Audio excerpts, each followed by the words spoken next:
Japan is a land rich in mysticism and spirituality, where the past seems to intertwine with the present. This spiritual energy is most evident in its countless temples, which are home to Buddhism and Shintoism, the country's two primary religions. Among the thousands of temples scattered across Japan, one in Hokkaido holds a particularly eerie artifact, one with a tragic past and a chilling presence that endures to this day. The Menengai Buddhist temple houses a doll with a disturbing legend. While multiple versions of its origins exist, most share the same core details. The most widely accepted story begins in 1918 in Hokkaido, Japan. A 17-year-old boy named Ikigai Suzuki was searching for the perfect birthday gift for his little sister. Wandering through the market, he stopped at a small shop where something in the window caught his eye. A delicate, childlike doll, dressed in a traditional Japanese kimono. Believing his sister would adore it, Ikigai eagerly purchased the doll and made his way home through the countryside. That evening, as the family gathered to celebrate the young girl's birthday, no one could have foreseen the tragedy that would soon follow. Akiko was overjoyed the moment she laid eyes on the doll. As soon as their gazes met, an unbreakable bond was formed. From that day forward, they were inseparable. No matter where Akiko went, the doll was always with her. She brushed its hair, bathed it, dressed it, and cared for it as if it were a little sister. They shared meals, played together, and even slept side by side. The joy the doll brought Akiko must have filled her brother Kiku's heart with happiness. But that happiness would soon turn to sorrow. One sweltering summer afternoon, as Akiko played outside with her beloved doll, she was bitten by a mosquito. What seemed like an insignificant nuisance quickly turned into something far worse, a severe case of malaria. Despite her family's desperate attempts to save her, Akiko succumbed to the illness, gasping for air as she clutched her cherished doll. Her passing left the Suzukis devastated. Wanting to honor her deep attachment to the doll, they planned to have it buried with her. However, due to either religious restrictions or government regulations at the time, this was not allowed. Instead, after laying Akiko to rest, the family placed the doll on a small shrine within their home as a tribute to their beloved daughter. But soon after, unsettling occurrences began. One day, as Kiku passed the shrine, he noticed something strange. The doll's hair appeared noticeably longer than before. Originally cut to shoulder length and jet black, the hair now reached well past its shoulders, with strands of brown emerging and splitting at the ends. Disturbed, Kiku brought this eerie change to his parents' attention.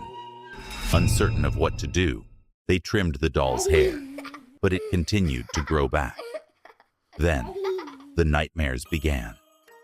The family started having distressing dreams of Akiko. In some, she was lost in an endless darkness, frightened and calling out to them, her voice the only thing they recognized. In others, she was filled with sorrow or even anger, blaming them for what had happened to her. Each family member experienced these nightmares at different times, but they all led to the same unsettling belief. Akiko's soul was not at peace. The disturbing dreams became even more alarming when the doll, which they began calling Kiku in her honor, started appearing beside their beds after each nightmare. One terrifying night, the father awoke in a cold sweat, only to find himself face to face with the doll's blank, lifeless stare.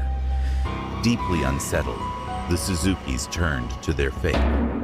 They sought the help of a local Buddhist priest who performed a cleansing ritual on their home and the doll. But instead of subsiding, the paranormal activity intensified. The nightmares grew more frequent, and the doll's unexplained movements escalated. Soon, Full-blown manifestations plagued the household. Loud banging noises echoed through the home, followed by chilling whispers, some in the soft voice of a little girl, others in deep guttural tones that defied explanation. Disembodied voices called out, flickering lights cast eerie shadows, and the atmosphere grew heavier as the days passed. The most terrifying pattern emerged as Okiku's birth and death dates approached each year. The activity would peak, sending the family into near constant fear. Over the next 20 years, countless priests and shamans were called upon to cleanse the home.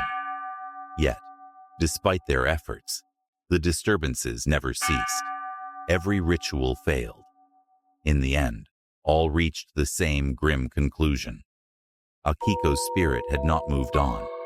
Instead, she remained bound to the doll she had once cherished. Seeking an escape from the relentless hauntings, the Suzuki family made a difficult decision. They would move, leaving the doll behind.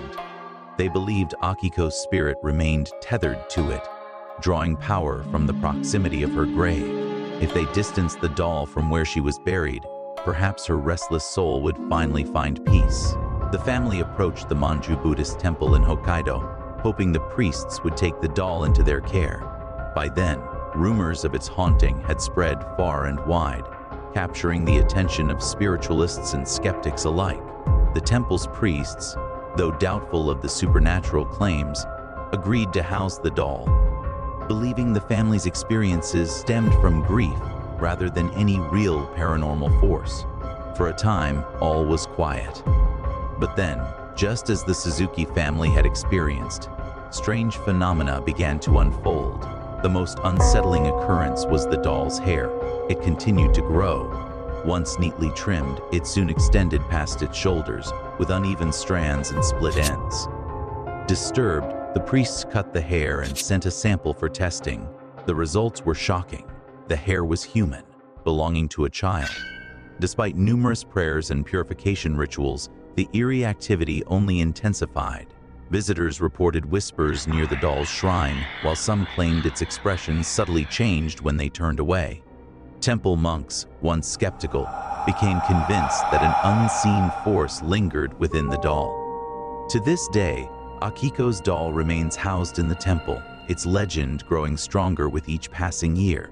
Many believe her spirit is still bound to it, forever watching, forever waiting. Those who visit speak of an unsettling presence, a silent gaze that seems to follow them, warning them that some spirits refuse to rest. The priests quickly discovered that trimming and combing the doll's hair seemed to appease the entity, reducing the haunting activity temporarily. But soon enough, the same eerie disturbances, knocking, banging, and disembodied voices plagued the temple once more. Okiku's power seemed to grow stronger, and her influence over the temple became undeniable. Any priest who doubted the doll's malevolent nature or attempted to cleanse it found themselves tormented by disturbing dreams. These visions, full of restless figures and whispers, left them awake in cold sweats, their sleep becoming plagued by nightmares. Their homes were not spared either. Strange occurrences began to manifest in their private spaces, echoing the activity inside the temple. Desperate to stop the relentless occurrences, the priests abandoned their attempts to rid the temple of the spirit and instead began offering appeasements, hoping that gestures of goodwill might pacify Okiku's restless presence. As the years passed and the 21st century approached, multiple generations of priests had cared for Okiku. While violent manifestations had become less frequent, her power appeared to grow with time. The more people came to see her, the stronger her influence seemed to become. Her fame spread far and wide, attracting visitors from across the country, and many of them reported strange occurrences that plagued them after their visit. Tourists who had seen the doll spoke of a deep unease, an overwhelming feeling of being watched. Some claimed to see Okiku following them with her eyes. Others dreamed of her standing at their bedside, whispering their name. Her hair continued to grow, demanding frequent trimming, becoming longer and more tangled with each passing year. However, More disturbing reports have surfaced in recent times. Witnesses have claimed that Okiku's porcelain mouth, once sealed tight, is slowly opening. A chilling detail emerged, tiny, infant-like teeth beginning to sprout from her gums. It seems that, with each passing year, the doll is changing, transforming into something more alive, more terrifying than anyone could have ever imagined. The paranormal events surrounding Okiku continue unabated, with her permanent residence at the temple, now a private shrine. She sits in a small wooden box, carefully displayed for all to see. Those who dare approach invoke the power of the entity known as Okiku, awaiting her judgment. The question remains, was Okiku truly the spirit of the little girl trapped inside the doll? In my view, while Akiko's spirit may have been restless after her death, I find it hard to believe that a young child's soul, only around 3 years old at the time of her passing, could harbor enough malice to torment her parents for decades. At such a tender age, children see their families as their entire world, and the idea that Akiko's spirit could grow so powerful as to blame her parents and cause such ongoing chaos seems unlikely. What I find far more intriguing is the possibility of the doll becoming a vessel, a conduit for some other entity. Akiko's attachment to the doll was intense. She cared for it as if it were a living thing, feeding it, bathing it, and sharing intimate moments. Could such deep emotional focus, combined with the tragedy of her death, have opened a portal? Perhaps an entity, whether a restless human spirit or something far darker, found its way into the doll. The notion that a demon could be inhabiting the doll adds a sinister layer to the tale. Rather than a mere manifestation of a grieving child's spirit, could Okiku be a powerful, malevolent force? Something ancient, non-human, and capable of manipulating the doll for its own purposes? This theory makes sense to me. An entity that thrives on pain and misfortune, feeding off the emotional torment it causes. It grows stronger as it spreads fear and suffering, which could explain the increasingly malevolent manifestations tied to the doll. The entity's growing power also sheds light on why all previous attempts at cleansing have failed. This force is simply too powerful to be banished easily. If you happen to be traveling to Japan or already live there and find yourself in Hokkaido, it might be best to avoid the Minijin Temple. The doll, known as Okiku, is no ordinary object. It harbors something far darker. If you make the mistake of visiting, the entity could latch onto you as its next source of energy, invading your dreams with terror and nightmares. As it feeds, it grows stronger, and there's a real fear that it might attempt to cross over from its world into ours, permanently establishing itself in our reality. The more people it can torment, the more powerful it becomes, and your nightmares may be its first step toward breaking through. If you enjoyed this story, be sure to like, subscribe, and share. Your support means a lot. Stay tuned for more creepy tales